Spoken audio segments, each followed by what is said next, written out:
கீழாநெல்லி சத்துக்கள். கல்லீரல் மற்றும் சிறுநீரகம் ஆரோக்கியத்துக்கு உதவும் கீழாநெல்லி மூலிகை அற்புதம். பற்கள் முதல் கல்லீரல் வரை உடல் உள்ளுறுப்புகளை சுத்தம் செய்வதில் மிகப்பெரிய பங்கு இந்த கீழாநெல்லி. அதே சமயம் பெண்களுக்கும் பலவழிகளில் இந்த கீழாநெல்லி உதவுகிறது. கீழாநெல்லியில் பொட்டாசியம், வைட்டமின் சி, இரும்புச்சத்து, மினரல்ஸ், கார்போஹைட்ரேட் அடங்கியிருக்கின்றன. கீழாநெல்லி இலை மாத்திரை என்றே கடைகளிலும் விற்கப்படுகிறது. கல்லீரல் நோய். கல்லீரல் ஆரோக்கியத்துக்கு மிகச்சிறந்த மருந்து இந்த கீழாநெல்லி மூலிகையாகும்.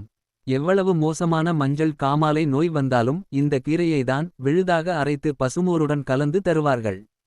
வெறும் வயிற்றில் இதை குடித்து வரும்போது மஞ்சள் காமாலை குணமாகும். இந்த பொடியை வெறும் தண்ணீரில் கொதிக்க வைத்து சீரகத்தூள் தேன் கலந்து குடித்தாலும் மஞ்சள் காமாலைக்கு நிவாரணம் கிடைக்கும். இந்த செடியை சுத்தம் செய்து காய வைத்து தூள் செய்து மோரில் கலக்கி சாப்பிட்டாலும் காமாலை குணமாகும்.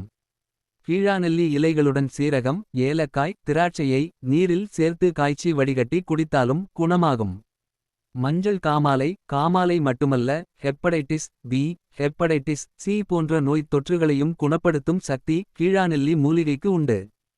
சர்க்கரை நோய் இருந்தாலும் இந்த கசப்பு மூலிகையால் குணமாகும்.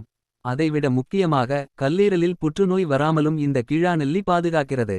இயற்கை உணவு மருத்துவ ஆலோசகர் பாரம்பரிய சிகிச்சை சித்தவைத்தியர் சுரேஷ்.